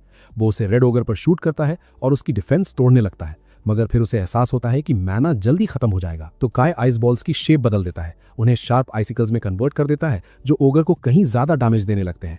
आखिरी 3 शॉट्स में वो रेड ओगर को गिरा देता है और अब सिर्फ स्लाइम बचता है। स्लाइम लूक पर वार करने ही वाला होता है। काय शील्ड से उसे रोकता है और सिल से डिवाइन स्पीयर तैयार करने को कहता है। उसका गियर और शील्ड पिघलने लगते हैं। तभी सिल डिवाइन स्पीयर के साथ स्लाइम पर झपटती है और उसे भेद देती है, लेकिन इतना भी मॉन्स्टर को खत्म करने के लिए काफी नहीं होता। काय हार मानने वाला होता है, मगर अपने हीरो को याद करके आगे बढ़ता है। स्लाइम के अटैक्स डॉज करता है और फिर निकालता है अपना पुराना बग स्प्रे, क्योंकि चाहे वो जायंट हो, स्लाइम तो स्लाइम ही है। स्लाइम की एचपी धीरे धीरे गिरने लगती है और सिल बैरियर से काय को प्रोटेक्ट करती रहती है। पहली 2 बॉटल्स खत्म होने के बाद काय बैग से एक्स्ट्रा स्ट्रॉन्ग स्प्रेज निकालता है और पूरा खाली कर देता है। आखिरकार स्लाइम 0 एचपी पर पहुंचकर गिर जाता है। गर्ल्स खुशी से काय को हक कर लेती हैं, मगर उसकी इंजर्ड शोल्डर दब जाती है, जिसे वो पोशन पीकर ठीक कर लेता है। लूक भी उसी वक्त लेवल अप कर जाती है और काय स्टैट्स चेक करता है तो उसे पता चलता है कि वो भी काफी ऊपर चला गया है। वो मैना कोर्स कलेक्ट करता है और रेड ओगर का कोर देखकर खुश हो जाता है। ये अच्छा पैसा दिलाने वाला है। स्लाइम का कोर ढूंढते वक्त उसे इंस्टेड एक रेयर ग्रेड मैजिक स्वॉर्ड मिलती है जो ज्यादा स्टेक नाइफ जैसी लगती है। बाद में काया रेड ओगर का कोर हित्सा के पास ले जाता है। वो पूछती है कि उसे ये कहाँ मिला और काया उसे 5th फ्लोर के हिडन डंजन और बॉस फाइट की पूरी कहानी सुना देता है। हित्सा कहती है कि गिल्ड तुरंत डंजन की जांच करवाएगी और ये भी बताती है कि रेड मैना कोर बहुत महंगा बिकेगा। काया खुश हो जाता है। फिर हित्सा उसे एक और गुड न्यूज़ देती है। अगले हफ्ते होने वाले इवेंट में शामिल होने को कहती है जहां ग्रुप बनाकर 7th फ्लोर क्लियर करने की कोशिश की जाएगी। अगले हफ्ते काय इवेंट में जाता है और वहां उसे वही 3 लड़कियां मिलती हैं। उनकी लीडर अपना नाम एरी बताती है, पिंक कैट गर्ल मिकू होती है और तीसरी हिकारी। काय भी अपना इंट्रो देता है और सोचता है कि शायद वो सब सेम पार्टी में होंगे। जल्द ही सारे पार्टिसिपेंट्स 7th फ्लोर जाने वाली लाइन में लग जाते हैं। काय को एरी और उसकी टीम के साथ पैर किया जाता है। टेलीपोर्ट होने से पहले वो सब हाथ पकड़ते हैं और अगले ही पल 7th फ्लोर की तरफ भेज दिए जाते हैं। उनके पैरों के नीचे एक मैजिक सर्कल बनता है और पलक झपकते ही वो लोग 7th फ्लोर पर पहुंच जाते हैं। काई हल्की सी हंसी के साथ लड़कियों से कहता है कि अभी वो सच में नर्वस था, क्योंकि ये उसका सिर्फ दूसरा मौका था ट्रांसफर गेट इस्तेमाल करने का। पिछली बार उसने इसी से सरफेस पर वापसी की थी। आगे बढ़ते बढ़ते लड़कियां भी बता देती हैं कि ये उनका भी पहला ही अनुभव है। एडवेंचर एसोसिएशन का एक एम्प्लॉय उन्हें सही रास्ता दिखाता है और सामने ही हंटर्स के लिए बना हुआ एक छोटा सा कन्वीनियंस स्टोर नजर आ जाता है। काई ढेर सारा सामान खरीद लेता है और बैकपैक में भरते भरते उनसे पूछता है कि क्या उन्हें कुछ नहीं लेना। एरी अपनी छोटी सी बैग दिखाती है और काई तुरंत पहचान जाता है, ये तो मैजिक पाउच है जिसकी कीमत न्यूयॉर्क के 2 BHK फ्लैट जितनी होती है। लड़कियां कैजुअली बोल देती हैं कि ये उनके पेरेंट्स ने दिलाया है और काई के दिमाग में एक ही बात घूम जाती है, अरे ये तो रिच फैमिलीज से है। इतना सब हो जाने के बाद वो 7th फ्लोर में आगे बढ़ते हैं जहां मुख्य मॉन्स्टर्स गोलम्स होते हैं। अचानक उन्हें कुछ लोग सामने से आते दिखते हैं। पास आने पर पता चलता है कि ये डंजन को मेंटेन करने वाली स्टाफ है जो जगह को साफ सुथरा रखती है। थोड़ी देर बाद काई अपना लेवल रिवील करता है, मैं अभी लेवल 16 पर हूँ, और एरी से पूछता है उसका लेवल। एरी बताती है कि वो लेवल 18 पर है, जबकि हिकारी और मिकू दोनों लेवल 15 पर है, लेकिन हिकारी का माना काफी ज्यादा है क्योंकि वो मैजिक यूजर है। तभी अचानक पत्थरों के गिरने की आवाज आती है। सब पलटकर देखते हैं और फ्लोटिंग स्टोन्स इकट्ठा होकर एक गोलम बना लेते हैं। एरी तुरंत लीड लेती है और स्पीयर से उस पर टूट पड़ती है। कुछ ही स्ट्राइक्स में वो उसे गिरा देती है और काई अंदर ही अंदर इंप्रेस हो जाता है कि उसे बैकअप तक नहीं चाहिए था। लेकिन तभी एक ब्रॉन्ज गोलम सामने आता है और अब हिकारी की बारी होती है शाइन करने की। वो अर्थ वेव नाम का स्पेल इस्तेमाल करती है जो गोलम को जड़ कर देता है। इसके बाद मिकू अपना सर्वेंट समन करती है, एक विंड एलिमेंट वीजल, जो गोलम पर टूट पड़ता है और विंड ब्लेड्स बरसाने लगता है। जब गोलम डिस्ट्रैक्ट होता है, हिकारी एक पावरफुल फायरबॉल मारती है, उसे पिघला देती है और एरी फिनिशिंग ब्लो लगा देती है। काई मुड़कर उनकी गर्ल पावर की तारीफ करने ही वाला होता है कि तभी उसकी नजर हिकारी और मिकू के पीछे खड़े आयरन गोलम पर पड़ती है। वो क्रॉसबो से निशाना लगाता है लेकिन कुछ असर नहीं होता। मिकू हिकारी को बचाने की कोशिश करती है मगर एरी बीच में कूदकर गोलम का हमला रोक लेती है। वो ऊंची छलांग लगाकर पूरी ताकत से वार करती है लेकिन डैमेज नहीं होता, यहाँ तक कि हिकारी का फायरबॉल भी बेकार चला जाता है। मिकू अपने सर्वेंट स्नैच को अटैक करने को कहती है मगर वो भी कुछ नहीं कर पाता और एक भटके हुए पत्थर से नॉकआउट हो जाता है। काई सोच ही रहा होता है कि अब सिल और ल्यूक को बुलाना पड़ेगा कि तभी उसकी जेब से वो मैजिक स्वॉर्ड गिर जाती है जो उसे बॉस फाइट में मिली थी। उसे याद आता है कि उसने ऑनलाइन सर्च किया था, ये स्वॉर्ड टारगेट को डैमेज देता है यूजर की इमेजिनेशन के हिसाब से। काई डिसाइड करता है कि पहले यही ट्राई करेगा। वो हिकारी से अर्थ वेव से गोलम को रोकने को कहता है और एरी से उसे डिस्ट्रैक्ट करने के लिए बोलता है। फिर वो चुपके से पीछे जाता है, मन ही मन सोचता है कि वो एक ही बार में उसे हरा रहा है और स्वॉर्ड घोंप देता है और सच में गोलम गिर जाता है। लड़कियां हैरान रह जाती हैं लेकिन काई बाद में लंच करते वक्त उन्हें स्वॉर्ड का नाम बताता है, बोल्ट स्वॉर्ड। लड़कियां बोलती हैं कि वो वैसे भी काफी कूल है। काई मिकू से पूछता है कि स्नैच ठीक है ना, और वो बता देती है कि हाँ बिल्कुल। काई कैजुअली कह देता है कि उसने ऐसा वीजल टाइप सर्वेंट पहले कभी नहीं देखा, तो मिकू हंसकर बोलती है कि उसने शायद कोई सर्वेंट देखा ही नहीं होगा क्योंकि सर्वेंट्स कैमराज में दिखाई नहीं देते। काई को ये सुनकर राहत मिलती है, कम से कम गिल्ड स्टाफ ने अभी तक सिल और ल्यूक को नहीं देखा। वो पूछता है कि क्या स्नैच के बारे में सिर्फ उसके दोस्तों को पता है, लेकिन मिकू बताती है कि उसके डैड ने उसे ऑक्शन में खरीदा था और गिल्ड में रजिस्टर कराया गया है, तो सबको पता है। इसके बाद एरी काई से पूछती है कि क्या वो कभी फिर से उनके साथ पार्टी करना चाहेगी क्योंकि सब उससे काफी इंप्रेस्ड है। वो बताती है कि उनका अगला गोल 11th फ्लोर तक पहुंचना है जहां दूसरा ट्रांसपोर्ट गेट है।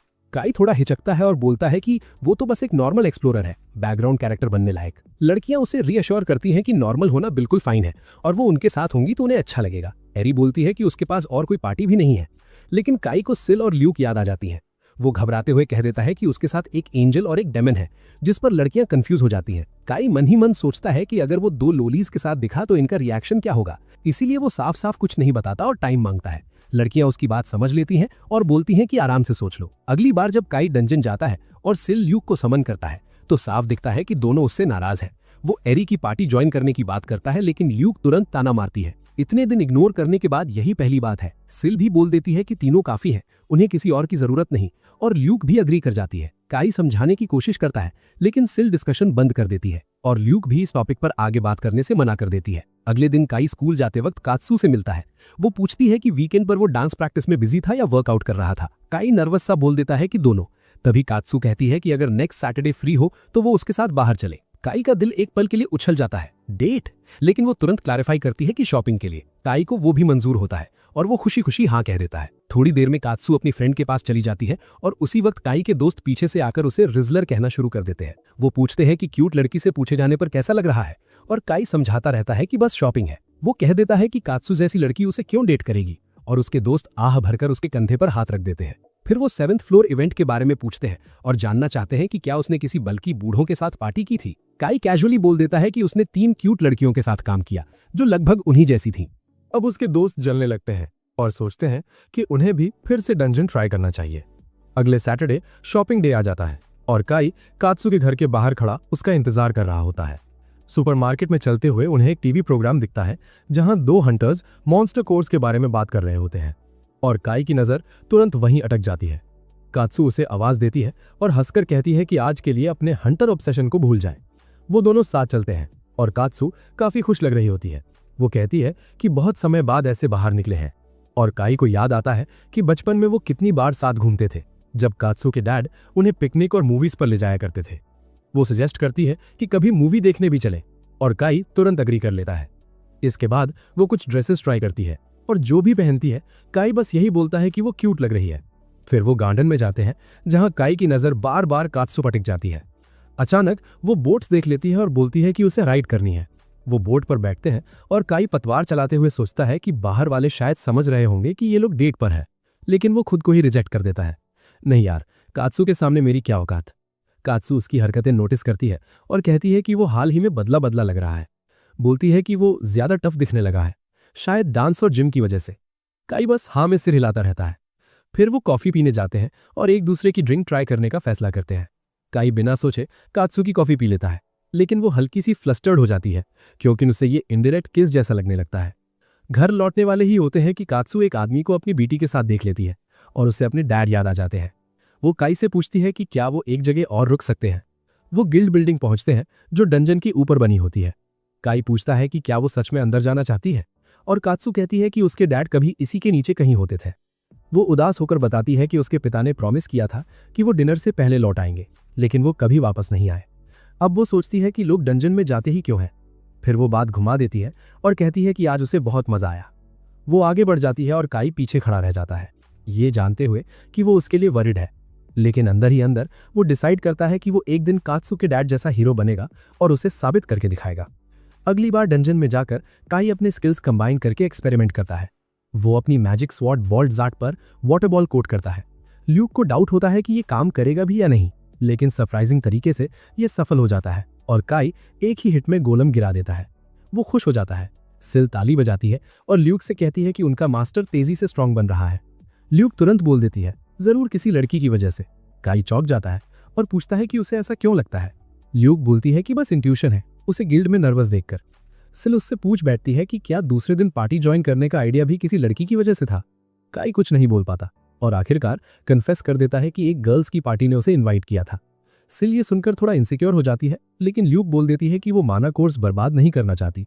वो उसे मारने ही वाली होती है कि काई जल्दी से बोल देता है कि वो उन्हें खाना देना बंद नहीं करेगा, और ल्यूक तुरंत फॉरगिव कर देती है।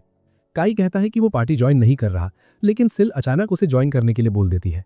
वो कहती है कि अगर उसके मास्टर ने डिसाइड किया है तो वो उसे सपोर्ट करेगी, और ल्यूक भी अग्री कर जाती है। बस माना कोर्स मिलते रहने चाहिए। सिल पूछती है कि आखिर वो किसी और के साथ पार्टी क्यों करना चाहता है। काई बताता है कि वो इंसानों के साथ फाइट करके और स्ट्रांग बनना चाहता है, वरना वो कभी सिल और ल्यूक के लेवल तक नहीं पहुंच पाएगा। लड़कियां उसके रीजन से सेटिस्फाई हो जाती है। काई प्रॉमिस करता है कि वो सिर्फ वीकेंड्स पर एरी की टीम के साथ जाएगा, बाकी दिनों में उनके साथ रहेगा। रात में काई सोचता है कि एंजल और डीमन से परमिशन लेना लड़की को कॉल करने से आसान था। उसी वक्त उसका फोन बजता है। वो पैनिक में उठा लेता है। कात्सू बोलती है कि बस यूं ही उससे बात करनी थी। काई खुश हो जाता है, लेकिन पहले पूछता है कि नर्वसनेस कम करने का कोई तरीका है क्या। वो रीजन पूछती है और काई अपने दोस्तों को स्केपगोट बनाकर कह देता है कि वो किसी लड़की को कॉल करना चाहते हैं लेकिन घबरा रहे हैं। कात्सू उसे बताती है कि कैसे वो एक बार स्टेज पर पियानो बजाने से डर गई थी और उसके डैड ने जबरदस्ती उसके चेहरे पर स्माइल बना दी थी। काई बोलता है कि वो भी ट्राई करेगा। कात्सू उसे गुड नाइट बोलकर कॉल काट देती है। काई सोचता है उसने कॉल किया ही क्यों था। फिर वो ज्यादा नहीं सोचता और एरी को कॉल करता है, जो अपने फैमिली डोजो में प्रैक्टिस कर रही होती है। वो उसके कॉल का इंतजार ही कर रही थी। काई बताता है कि वो सिर्फ वीकेंड्स पर पार्टी ज्वाइन कर सकता है और एरी कहती है कि वैसे भी वीकेंड्स पर ही डंजन जाते हैं तो सब ठीक है। अगले सैटरडे काई फिर से गर्ल्स के साथ 7th फ्लोर पहुंचता है। स्टोन गोलम्स हमला करते हैं और काई लीड लेता है। हिकारी और मीकू को सपोर्ट के लिए बोलता है। हिकारी जमीन की मैजिक से 2 गोलम्स रोक लेती है और मीकू अपना सर्वेंट स्नैच बुलाकर तीसरे को डिस्ट्रैक्ट कराती है। काई इस मौके पर अपनी स्वॉर्ड को वाटर बॉल से इंचांट करता है। आइस स्वॉर्ड बनाकर एक ही हिट में गोलम गिरा देता है। दूसरा गोलम उस पर हमला करता है, वो डॉज करता है और उसे भी एक हिट में खत्म कर देता है। उधर स्नैच विंड ब्लेड से एक को गिरा देता है और एरी भी एक डिफीट कर देती है। लड़कियां पूछती हैं कि उसने मैजिक कब सीखी और उसका वाटर स्पेल स्वॉर्ड जैसा क्यों था। काई बोलता है कि उसे बस एक वाटर स्पेल आता है, बस हाल में एक्सपेरिमेंट कर रहा है। एरी कहती है कि उसका आइस ब्लेड और कमांड इंप्रेसिव थे और वो यकीन नहीं कर पा रही कि ये उसका पहला ग्रुप फाइट है। काई बात घुमाने के लिए एरी की तारीफ करता है और वो बताती है कि उसने बचपन से ट्रेनिंग की है। तभी काई का पेट जोर से ग्राउल करता है और वो लंच ब्रेक मांग लेता है। उसके सरप्राइज के लिए लड़कियों के मैजिक पाउचेस में पूरा किचन सेटअप होता है और वो डंजन के बीच फिश फ्राई और स्टेक ग्रिल करने लगती हैं। रात को घर लौटकर काई सोचता है कि एरी और उसकी फ्रेंड्स की जनरेशनल वेल्थ तक वो कभी नहीं पहुंच पाएगा। लेकिन ज्यादा इंपॉर्टेंट ये है कि एरी ने next day 8th floor explore करने का प्लान किया है। 8th फ्लोर में एक्वाटिक मॉन्स्टर्स और पानी भरा टेरेन होता है, इसलिए काई एक एक्सपेंसिव लाइफ जैकेट खरीद लेता है क्योंकि उसे तैरना नहीं आता। वहां पहुंचते ही स्नैच एक पूल में मॉन्स्टर डिटेक्ट करता है। एक सैलमेंडर बाहर निकलता है और काई पर एसिड थूक देता है। उसकी कॉस्टली लाइफ जैकेट पिघल जाती है। काई ऑलमोस्ट रोते हुए रिफंड मांगता है, लेकिन सैलमेंडर फिर एसिड थूक देता है और उसे बस डॉज करना पड़ता है। इसी वक्त मीकू काई की दी हुई क्रॉसबो से उसे शूट कर गिरा देती है, क्योंकि काई तो अब वो इस्तेमाल ही नहीं कर रहा था। काय उससे पूछता है कि क्या उसने पहले कभी क्रॉसबो चलाया है, लेकिन वो कैजुअली जवाब देती है कि उसने जिंदगी में पहली बार उसे पकड़ा था और फिर भी फर्स्ट ट्राई में ही हेडशॉट लग गया। थोड़ी देर बाद वो और भी वाटर टाइप मॉन्स्टर्स से टकराते हैं और ज्यादातर समय भागते भागते लड़ते रहते हैं। एक स्क्विड मॉन्स्टर काय को पॉन्ड में फेंक देता है और उसे देखकर वो पैनिक करने लगता है क्योंकि उसे तैरना नहीं आता। लेकिन एरी उसे डांटते हुए कहती है कि इतना ड्रामा मत कर, पानी गहरा भी नहीं है। जब तक काय अपनी एम्बैरेसमेंट से उभरता है तब तक हिकारी स्क्विड को रोस्ट कर चुकी होती है। इसके बाद कुछ फ्लाइंग ट्यूना मॉन्स्टर्स पानी से छलांग लगाकर हमला करते हैं। काय अपने मोनोगन से फायर करता है और लड़कियां भी अपने वेपन से मछली जैसे मॉन्स्टर्स की संख्या कम करती जाती हैं। थोड़ी देर में काय की एमो खत्म हो जाती है और वो देखता है कि एरी कितनी आसानी से अपने लॉन्ग हैंडल्ड ब्लेड से मॉन्स्टर्स काट रही है। तो वो अपनी आइस सॉर्ड को उसी तरह का शेप देता है और फिश मॉन्स्टर्स पर टूट पड़ता है, लेकिन हर स्लैश उसके माना का बड़ा हिस्सा खा जाता है। लड़कियां भी नोटिस करती हैं कि काय कितनी स्मूथ तरीके से फाइट कर रहा है, मगर जैसे ही आखिरी मॉन्स्टर गिरता है काय का माना पूरी तरह खत्म हो जाता है और वो वहीं गिर पड़ता है। जब उसकी आंख खुलती है तो वो खुद को एरी की गोद में पाता है और घबराकर उठ बैठता है। वो तुरंत माफी मांगता है और कहता है कि वो ठीक है। हैरानी की बात यह होती है कि उसका एमपी पूरा भर चुका होता है और एरी बताती है कि उसने बेहोशी में उसे माना पोषण पिला दिया था। काय बोलता है कि वो तो एक्सपेंसिव रहा होगा, लेकिन वो मुस्कुराकर कहती है कि पार्टी मेंबर्स के लिए इतना तो चलता है। फिर एरी उसके पहले वाले फाइटिंग स्टाइल की बात करती है और काय एडमिट करता है कि उसने उसे देखकर ही वो तरीका अपनाया था। अभी वो आगे कुछ कहते उससे पहले स्नैच सबको वार्न करता है कि कोई बेहद पावरफुल मॉन्स्टर पास आ रहा है। सब अलर्ट हो जाते हैं और तभी पानी से एक विशाल डायनासोर टाइप मॉन्स्टर बाहर निकलता है। काय घबरा जाता है और कहता है कि डायनासोर्स तो नॉर्मली डीप फ्लोर्स में मिलते हैं। काय और लड़कियां भागने की कोशिश करते हैं, लेकिन डायनो उनका पीछा करता है। उसके भारी वजन से जमीन टूट जाती है और एग्जिट ब्लॉक हो जाता है। अब कोई रास्ता ना देखकर काय बोलता है कि अगर जिंदा रहना है तो सबको मिलकर फाइट करना पड़ेगा। वो मीकू और हिकारी को दूर से अटैक करने के लिए कहता है, एरी को सामने से प्रेशर बनाने को बोलता है और खुद उसका ध्यान भटकाने की कोशिश करता है। हिकारी की अर्थ मैजिक और स्नैच की विंड ब्लेड्स पानी वाले डायनो पर ज्यादा असर नहीं करती और काय की आइस ब्लेड भी बस हल्का सा डैमेज कर पाती है। गुस्से में डायनो काय पर टूट पड़ता है और काय भागते हुए उसे एरी के सामने लाने की कोशिश करता है। एरी छलांग लगाकर उसके सिर पर स्पीयर मारती है, लेकिन वो भी काफी नहीं होता।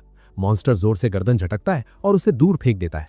काय भागकर एरी के पास जाता है और वो बड़बड़ाती है कि वो हीरो बनेगी, लेकिन हथियार पकड़ने की कोशिश करते करते बेहोश हो जाती है।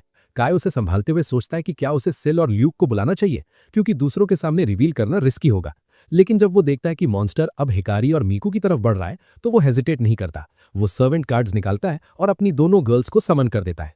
डिवाइन और डिमोनिक एनर्जी का तूफान उठता है और सिल और ल्यूक प्रकट हो जाती हैं। सब स्टन रह जाते हैं, यहां तक कि एरी भी आंख खोलकर उन्हें बनते हुए देख लेती है। काय जल्दी से उनसे माफी मांगता है कि उसने अचानक बुलाया और डायनो को हराने के लिए कहता है। दोनों मिलकर लाइटनिंग और फायर अटैक्स बरसाती हैं और कुछ ही सेकंड्स में मॉन्स्टर गिर जाता है। इसके बाद सिल दौड़कर काय के पास आती है और पूछती है कि कहीं उसे चोट तो नहीं लगी। वो कहता है कि वो ठीक है। तभी ल्यूक आगे आकर बोलती है कि आखिरकार काय औरतों के चक्कर में ही निकला। अचानक मीकू सिल पर झपट पड़ती है क्योंकि उसने इतनी क्यूट एंजल पहले कभी नहीं देखी होती। वो पूछती है कि क्या वो सच में एंजल है। हिकारी ल्यूक को धन्यवाद देती है और डीमन लॉली पर भी फिदा हो जाती है। ल्यूक हमेशा की तरह कूल बनने की कोशिश करती है, मगर हिकारी की सिंसियर नजरों के आगे पिघल जाती है और उसे पास आने देती है। एरी भी उनकी क्यूटनेस से प्रभावित हो जाती है, मगर खुद को संभालते हुए काय से पूछती है कि क्या ये उसकी सर्वेंट्स हैं, और काय हाँ में सिर हिला देता है। बाद में सब डंजन से बाहर निकलते हैं और हिकारी और मीकू को उनके पेरेंट्स लेने आ जाते हैं। जब वो अकेले रह जाते हैं, काय को याद आता है कि कैसे एरी बेहोश होने के बाद भी फाइट में लौटना चाह रही थी और खुद को हीरो कह रही थी। वो इससे उसके बारे में पूछता है और पता चलता है कि उसके डैड ने उसे इंस्पायर किया था ऐसा हीरो बनने के लिए जो मुश्किल हालात में सबको बचाए। काय सोचता है कि शायद वो और एरी एक जैसे हैं।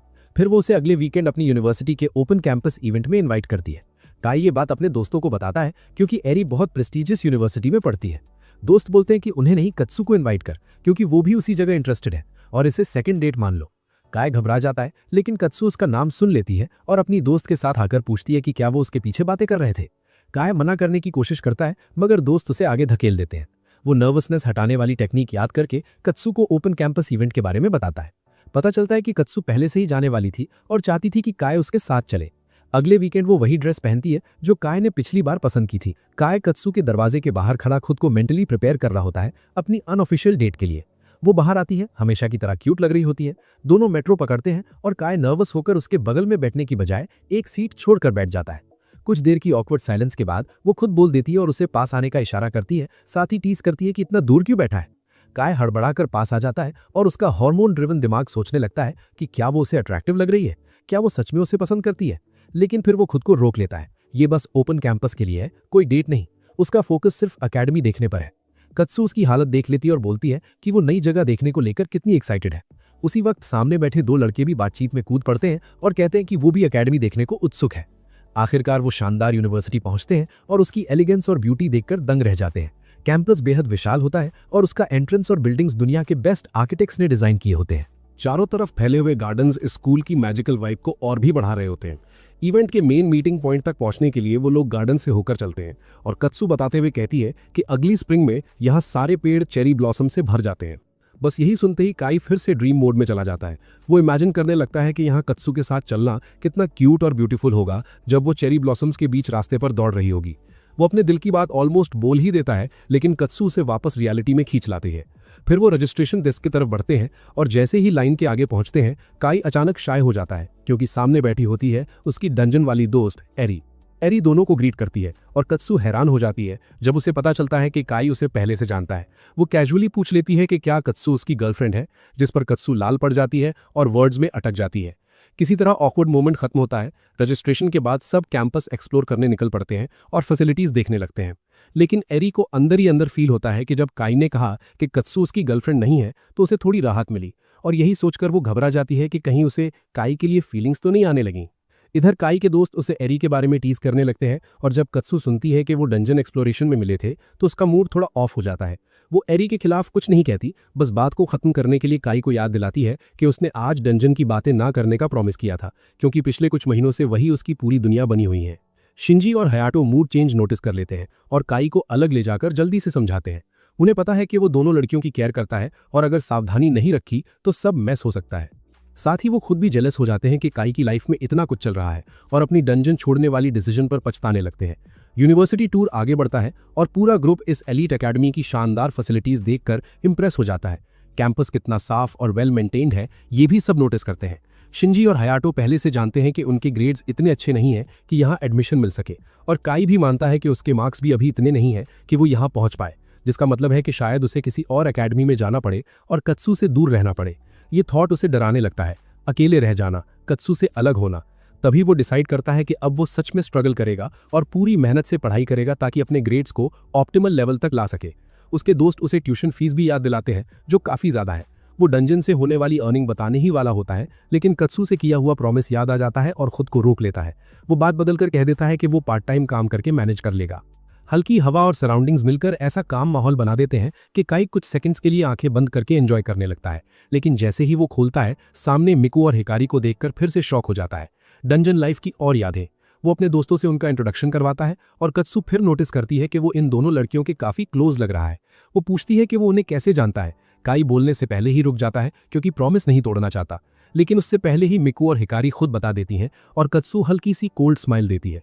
उसे अच्छा नहीं लगता कि काई ने डंजन से इतनी सारी नई दोस्त बना ली हैं। थोड़ी देर बाद एरी वापस मिलती है और सबको स्कूल कैफेटेरिया में लंच ट्रीट देने का ऑफर करती है। खाना अमेजिंग होता है और यूनिवर्सिटी होने के बावजूद प्राइस भी रीजनेबल। एरी को थैंक्स बोलकर सब खाने पर टूट पड़ते हैं और प्लेट्स मिनटों में साफ हो जाती हैं। मील के बाद कत्सू ड्रिंक लेने उठती है और काई भी उसके साथ चल देता है। पीछे उसके दोस्त लड़कियों को काई के इंप्रेशंस दिखाकर एंटरटेन करने लगते हैं, फिर अपने पुराने डंजन एक्सपीरियंसेस बताते हैं जब तक कि वो दोनों ड्रिंक्स लेकर वापस नहीं आ जाते। कत्सू ने सारी बातें सुन ली होती है और वो सोचने लगती है कि आखिर सब लोग इन डंजन्स को लेकर इतने ऑब्सेस्ड क्यों हैं।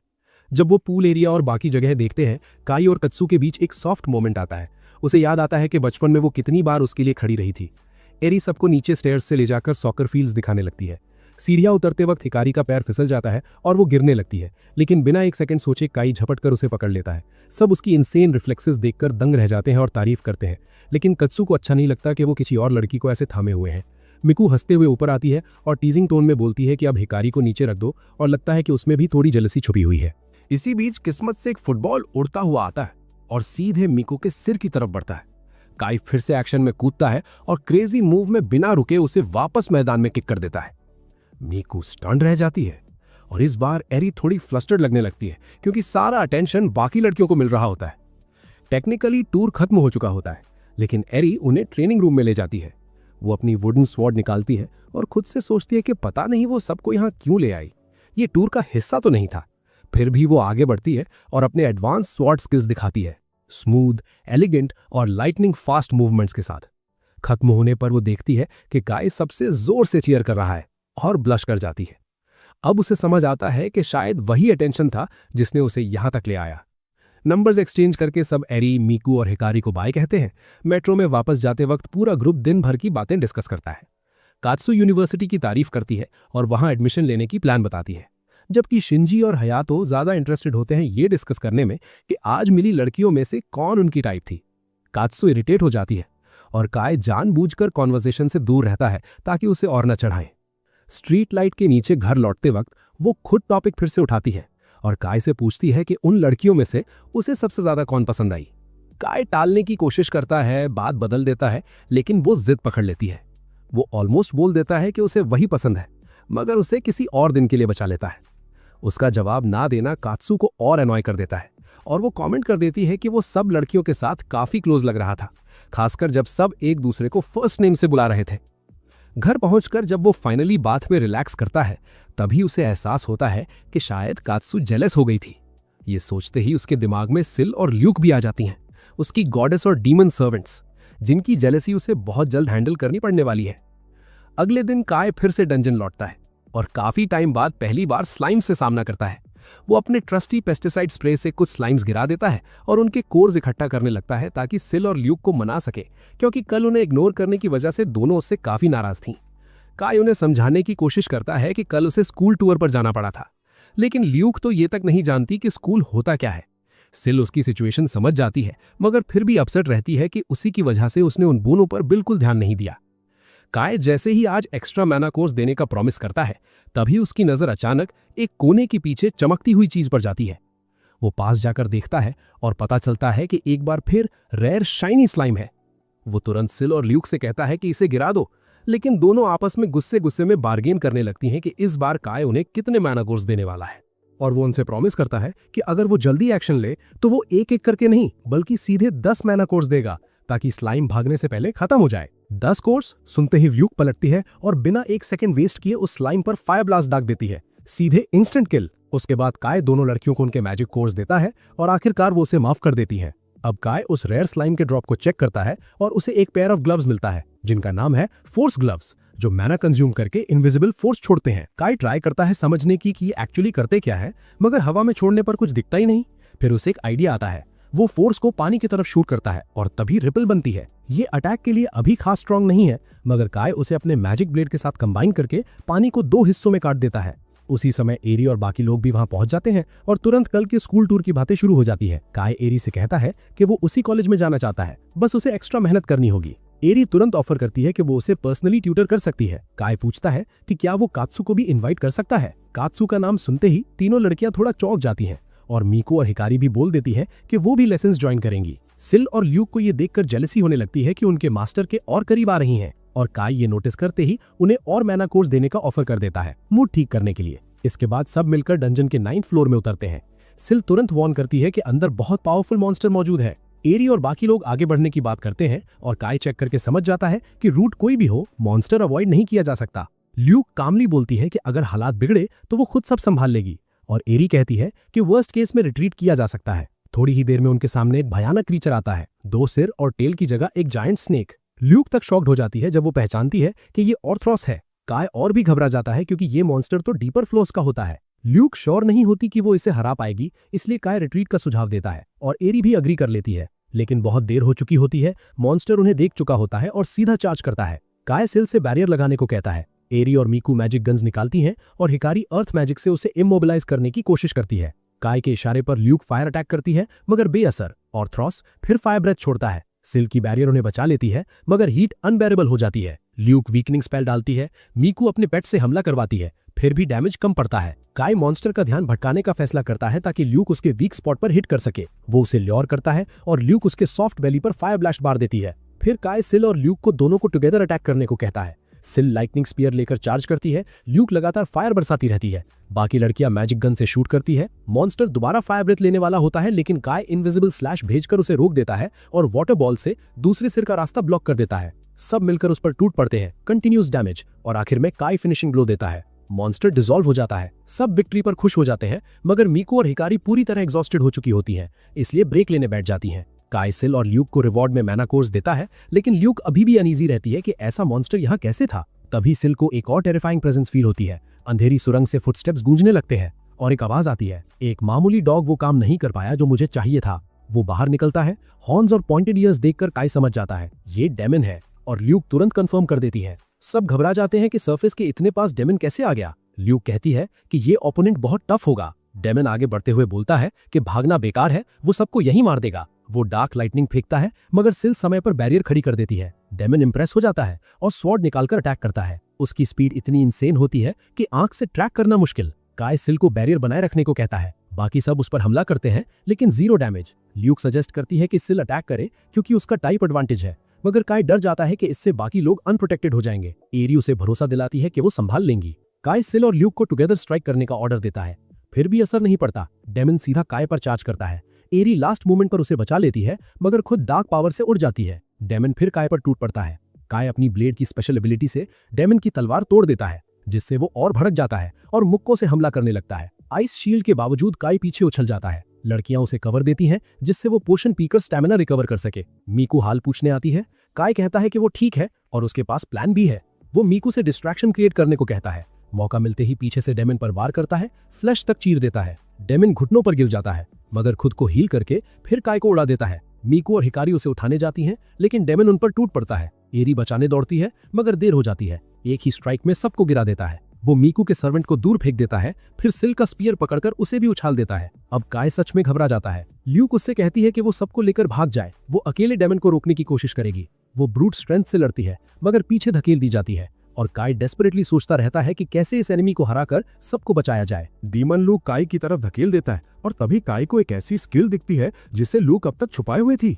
इस स्किल को एक्टिवेट करने के लिए समनर की एचपी सैक्रिफाइस करनी पड़ती है ताकि उसके सारे स्टैट्स बूस्ट हो जाए। काय बिना हेजिटेट किए लूक से कहता है कि वो इसे यूज करे। लूक वार्न करती है कि इस स्किल को चलाने के लिए उसे लगातार उसकी एचपी अब्सॉर्ब करनी पड़ेगी और वो मर भी सकता है। काय शांत आवाज में कहता है कि उसे उस पर भरोसा है, और बस यही सुनते ही लूक अपनी हिडन स्किल एक्टिवेट कर देती है। काय की एचपी तेजी से गिरने लगती है, जबकि लूक की शक्ति एक्सप्लोड हो जाती है। उसका शरीर बदलने लगता है और वो अडल्ट फॉर्म में ट्रांसफॉर्म हो जाती है। वो काय से कहती है कि अभी वो अपने पीक पर नहीं है, मगर डीमन को जल्दी खत्म करने के लिए ये काफी है। डीमन हैरान होकर पूछता है कि वो आखिर है कौन। लूक गुस्से में उसे चुप रहने को कहती है, क्योंकि वो उसकी एरोगेंस से ऑलरेडी तंग आ चुकी है। डीमन उस पर डार्क अटैक करता है, मगर कोई असर नहीं होता। अब उसके चेहरे पर साफ पैनिक दिखने लगती है। वो फिर पूछता है कि आखिर वो है कौन। लूक कामली बताती है कि वो एक डीमन विस्कॉन्ट है। ये सुनते ही डीमन लिटरली कांप जाता है, क्योंकि उसका रैंक उससे कहीं ऊपर होता है।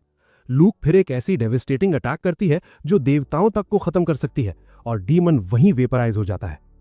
काय उसकी ताकत देखकर स्टन रह जाता है, मगर उसकी अपनी हालत खराब हो चुकी होती है। इसीलिए वो लूक से कहता है कि वो स्किल कैंसिल करके वापस नॉर्मल हो जाए। लोग मना कर देती है जब तक वो उसकी अडल्ट फॉर्म की तारीफ ना कर दे। काई वीक हालत में ही उसकी प्रेज करता है और उसी बीच बेहोश हो जाता है। वो स्किल तभी कैंसिल करती है जब काय प्रॉमिस करता है कि आगे से वो उसके साथ ज्यादा नाइसली बिहेव करेगा। काई राहत की सांस लेता है कि वो अभी भी जिंदा है। सब फाइनली रिलैक्स करते हैं और काई नोटिस करता है कि उसका लेवल अप हो गया है, उसकी एचपी बढ़ गई है और उसे एक नया स्किल भी मिला है जो पेन टॉलरेंस बढ़ाता है। बाकी लड़कियां भी डीमन फाइट के बाद लेवल अप कर चुकी होती हैं और सब खुश होते हैं कि कोई सीरियसली इंजर्ड नहीं हुआ। काई लूट चेक करने जाता है। उसे मॉन्स्टर का एक मैसिव मोनोकोर मिलता है और साथ में एक सर्वेंट कार्ड भी। वो एरी और बाकी लोगों से पूछता है कि सर्वेंट कार्ड का क्या करें। सब डिसाइड करते हैं कि काई ही रखे क्योंकि डीमन उसी और लूक ने हराया था। काई सोचता है कि उसके पास ऑलरेडी एक डीमन है, दूसरा रखना पॉइंटलेस होगा, लेकिन लूक नाराज हो जाती है कि वो उसे किसी लो रैंक पेजेंट डीमन से कंपेयर कर रहा है। वो कहती है कि कार्ड तुरंत बेच दे, मगर काय को लगता है कि ये वेस्ट होगा, इसलिए वो डीमन समन करने का फैसला करता है।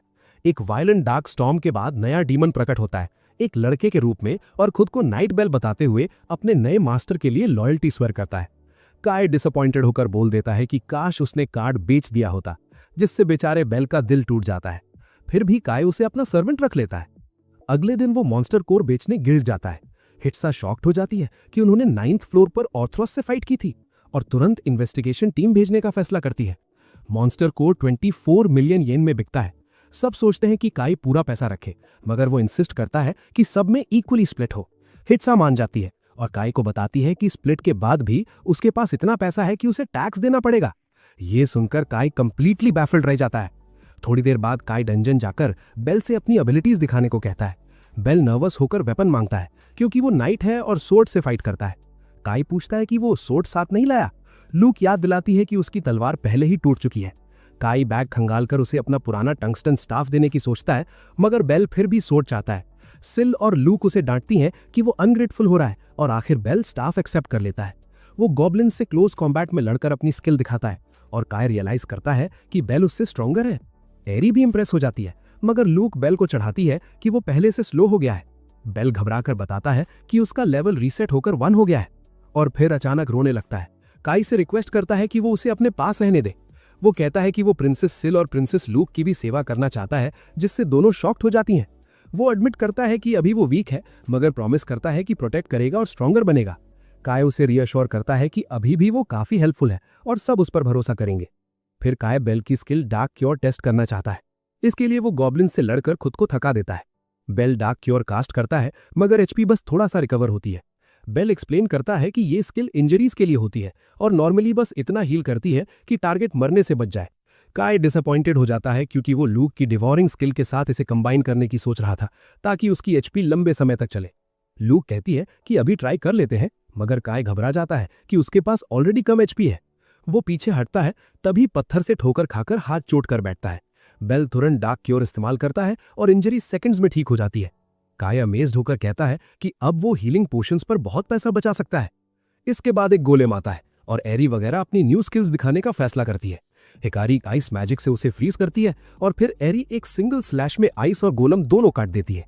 काय तारीफ करता है और एरी बताती है कि स्किल पावरफुल है, मगर माना बहुत कंज्यूम करती है। फिर स्टोन गोलम्स आते हैं। अब मिक्यू की बारी होती है। वो इल्यूजन से फूलों की पंखुड़ियां उड़ाकर डिस्ट्रैक्ट करती है और स्नैच को कमांड देती है। स्नैच हेजहॉग में बदलकर नीडल्स की बारिश कर देता है और सब खत्म। इसके बाद सेल कुछ और मॉन्स्टर्स सेंस करती है। काय उससे न्यू स्किल यूज करने को कहता है। वो अचानक गाना शुरू करती है और उसके साथ एक जाइंट एंजेलिक वर्जन प्रकट हो जाता है जो सबको कवर करता है और फिर गायब हो जाता है। काय को महसूस होता है कि उसकी पावर बढ़ गई है और मॉन्स्टर्स की मूवमेंट स्लो लगने लगती हैं। वो आसानी से एक मॉन्स्टर गिरा देता है। बेल भी दूसरा खत्म कर देता है। लूक आखिरी पर फायर ब्लास्ट मारती है और नोटिस करती है कि उसका स्पेल भी स्ट्रॉन्गर हो गया है। वो काय से कहती है कि भले ही ये डिवाउरिंग स्किल जितना इंसेन नहीं था, मगर सिल के सॉन्ग से लेवल ग्रोथ साफ महसूस हुई। काय खुश हो जाता है कि ये बफ बाकी सर्वेंट्स पर भी काम करता है और बेल से फीडबैक पूछता है। बेल कहता है कि उसे कुछ खास डिफरेंस नहीं लगा और मिक्यू सोचती है कि शायद इस स्किल का इफेक्ट आपसी ट्रस्ट पर डिपेंड करता है। बेल ये सुनकर थोड़ा अपसेट हो जाता है, मगर एरी और बाकी लोग उसे कंसोल करते हैं, बोलते हैं कि ट्रस्ट बनाने में टाइम लगता है और वो आराम से आगे बढ़ सकता है। बेल भावुक होकर प्रॉमिस करता है कि वो अपनी पूरी कोशिश करेगा और ये भी कहता है कि अगर उसे एक प्रॉपर सॉर्ड मिल जाए तो वो और भी अच्छा परफॉर्म कर पाएगा। काई ये बात सीरियसली लेने लगता है और बिना देर किए डंजन के अंदर वाले शॉप की तरफ भागता है और एक नई तलवार खरीद लाता है। वो स्वॉर्ड बेल को देता है और बेल इतना इमोशनल हो जाता है कि उसकी आंखों से आंसू निकल आते हैं। काई घबरा कर पूछता है कि क्या उसे स्वॉर्ड पसंद नहीं आई। बेल जल्दी से बोलता है कि नहीं नहीं, उसे बहुत पसंद है, बस इसलिए रो पड़ा क्योंकि ये उसके मास्टर की दी हुई पहली तलवार है। वो स्वॉर्ड हाथ में लेकर डिसाइड करता है कि सबको दिखाएगा कि असली हथियार के साथ वो क्या कर सकता है। वो अकेले 3 मॉन्स्टर्स के सामने जाता है और चार्जिंग करते हुए सबको ईजिली गिरा देता है। सब स्टन रह जाते हैं। जब बेल माना कोर्स काई को देता है, काई बोलता है कि उसकी स्वॉर्ड स्किल्स ने तो उसे जेन्युइनली इंप्रेस कर दिया। काई उससे खुद भी तलवार चलाना सीखना चाहता है और डीमन नाइट तुरंत ट्रेनिंग शुरू करने को तैयार हो जाता है। ये सुनते ही काई के हाथ पांव ठंडे पड़ जाते हैं और वो बोल देता है कि आज उसे जल्दी घर जाना है। सिल और ल्यूक उससे चिपक जाती हैं और रीजन पूछती हैं। तभी एरी एक्सप्लेन करती है कि कल सुबह उसके घर पर स्टडी सेशन है। अब सिल और ल्यूक दोनों जेलस हो जाती हैं। काई उनसे सॉरी बोलता है, फिर बेल से कहता है कि स्वॉर्ड ट्रेनिंग संडे से शुरू करेंगे। अगली सुबह काई, कत्सू, शिंजी और हियाइदो एरी के घर पढ़ने जाते हैं और उसकी विशाल हवेली के सामने लगे ट्रेडिशनल गेट को देखकर सब स्पीचलेस हो जाते हैं। उसी वक्त मिकी और हिकारी लिमो में आते हैं और गेट खुलवाते हैं। गेट खुलते ही अंदर एक पूरा जंगल दिखाई देता है और काई सोचता है घर है कहाँ। अचानक लड़कियां एक मिनी वैन में बैठ जाती हैं जो उन्हें अंदर ले जाती है और लड़कों को पैदल चलने को कहा जाता है। लड़कियां जल्दी पहुंच जाती हैं और कत्सू नेचुरल सीनरी की तारीफ करती है। एरी बताती है कि उसका घर जेनरेशन से मार्शल आर्ट्स डोजो रहा है और ऐसा बनाया गया है कि यहाँ रहने वाले लोग फिजिकल, मेंटल और स्पिरिचुअल बैलेंस पा सके। कुछ देर बाद काई, शिंजी और हियाइदो वहां पहुंचते हैं, पूरी तरह थके हुए। एरी हंसते हुए बोलती है कि चलो अब स्टडी सेशन शुरू करते हैं। वो उन्हें डोजो में ले जाती है जिसे लिविंग रूम में कन्वर्ट किया गया है। लड़कियां आराम से बैठ जाती हैं और लड़के जल्दी जल्दी उनके पास जगह पकड़ने की कोशिश करते हैं। काई सबसे लास्ट में बचता है और कत्सू के पास सीट नहीं मिलती। मजबूरी में उसे एरी के बगल में बैठना पड़ता है, जिससे कत्सू थोड़ा डिसअपॉइंटेड हो जाती है। पढ़ाई शुरू होती है, मगर शिंजी और हियाइदो इस मौके पर मिकी और हिकारी से फ्लर्टिंग शुरू कर देते हैं। बोलते हैं कि अगर हेल्प चाहिए तो पूछ लेना। हिकारी थैंक्स बोलती है, मगर कहती है कि वो कत्सू से ही पूछेगी। काई बोल देता है कि वो सेफ हैंड्स में है। कत्सू स्मार्ट है, काइंड है और दूसरों का ख्याल रखना जानती है। उसके दोस्त तुरंत उसकी मिमिक्री करने लगते हैं। कत्सू क्यूट भी है, वगैरह वगैरह। काई फ्लस्टर हो जाता है और अनइंटेंशनली एरी और बाकी लड़कियां भी थोड़ी जेलस हो जाती हैं, जिससे पढ़ाई में फोकस टूट जाता है। एरी सजेस्ट करती है कि चलो वाटरफॉल के पास चलते हैं माइंड क्लियर करने के लिए। सब अग्री कर लेते हैं। शिंजी और हियाइदो भी फोमो में साथ चल पड़ते हैं, लेकिन जैसे ही वो ठंडे पानी के पास पहुंचते हैं, लड़कों को अपनी गलती समझ आ जाती है। एरी और बाकी लड़कियां आराम से वाटरफॉल के नीचे खड़ी रहती हैं काफी देर तक। जब वो बाहर आती हैं, काई कत्सू से पूछता है कि वो ठीक है ना। फिर उसकी नजर उस पर अटक जाती है, भीगे बाल, चमकता चेहरा, और वो बस देखता रह जाता है। फिर लड़कों की बारी आती है। उन्हें और भी ज्यादा वायलेंट वाटरफॉल के नीचे भेजा जाता है। रात तक उनकी हालत ऐसी हो जाती है कि जो पढ़ा था सब भूल जाते हैं।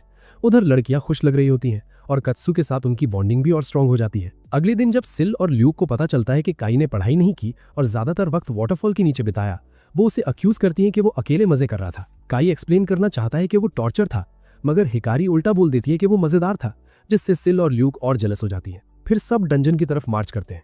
टारगेट होता है 10th फ्लोर क्लियर करना। मिक्यू हिकारी से कहती है कि खुद को ज्यादा पुश मत कर, क्योंकि वो कुछ टाइम से ठीक महसूस नहीं कर रही थी। हिकारी मुस्कुराकर बोलती है कि वो मजे कर रही है और रुकना नहीं चाहती। तभी सिल मॉन्स्टर सेंस करती है और काई उससे गाना गाने को कहता है ताकि सबके स्टैट्स बफ हो। जैसे ही सिल गाना शुरू करती है, पूरी पार्टी को पावर बूस्ट मिल जाता है। हिकारी आइस मैजिक से मॉन्स्टर्स को ट्रैप कर देती है। काई बेल को लिजर्डमैन संभालने को बोलता है और वो खुद और एरी एक एक और गिराते हैं। फिर 2 और ऑर्क्स आते हैं। मिक्यू पेटल डांस से कंफ्यूज करती है और स्नैच और एरी उन्हें खत्म कर देते हैं। सब सिल की नई स्किल से इंप्रेस्ड होते हैं, मगर ल्यूक को बुरा लग रहा होता है कि उसे आज कुछ करने ही नहीं मिला। काई उसे मनाने के लिए माना कोर्स देता है, मगर वो सल्क करती रहती है। हिकारी सबको खुश देखकर मुस्कुराती है और विश करती है कि ये डेज हमेशा ऐसे ही रहें। जैसे ही वो 10th फ्लोर पर पहुंचते हैं, हिकारी आगे बढ़ जाती है पूरी एनर्जी के साथ। तभी अचानक उसकी छाती में तेज दर्द होता है और वो खून खांसते हुए गिर जाती है। सब पैनिक में आ जाते हैं। मिक्यू भागकर उसके पास जाती है। वो बेहोश हो चुकी होती है। उन्हें तुरंत हॉस्पिटल ले जाया जाता है। मिक्यू उसका हाथ पकड़े रहती है, जबकि एरी बताती है कि डॉक्टर ने कहा है कि डेंजर नहीं है, बस रेस्ट चाहिए और उसे सेडेट किया गया है, इसलिए आज नहीं उठेगी। फिर भी मिक्यू बोलती है कि वो उसके पास ही रहेगी। काई कहता है कि उनके पास हाई क्वालिटी पोशंस हैं, मगर मिक्यू गुस्से में बोलती है कि पोशन सिर्फ वुंड्स हील करते हैं, इलनेस नहीं। एरी और काई पूछते हैं कि क्या उसे हिकारी की बीमारी के बारे में कुछ पता है। तभी उसके पेरेंट्स आ जाते हैं। वो सबको थैंक्स बोलते हैं कि उन्होंने उनकी बेटी का इतना ख्याल रखा और बताते हैं कि इनसे मिलने के बाद वो पहले से ज्यादा चेयरफुल रहने लगी थी। यह सुनकर मिक्यू गिल्ट से भर जाती है और वहां से भाग जाती है। काई और एरी उसके पीछे जाते हैं और उसे रूफटॉप पर उदास बैठा पाते हैं। वहां वो बताना शुरू करती है कि 2 साल पहले उसकी मुलाकात हिकारी से कैसे हुई थी। और इसी के साथ गाइज इस सीरीज का ये पार्ट यहीं एंड करते हैं, लेकिन टेंशन मत लो, इसका next part already work in progress है। तो अगर तुम चाहते हो कि पार्ट 2 जल्दी से जल्दी रेडी हो और अपलोड हो जाए तो नीचे कमेंट्स में बस पार्ट 2 लिख दो। मैं फुल कोशिश करूंगा कि अगला पार्ट जल्दी तैयार करके तुम सबके लिए ड्रॉप कर दो। और हाँ, स्टोरी यहाँ से और भी ज्यादा इंटेंस होने वाली है।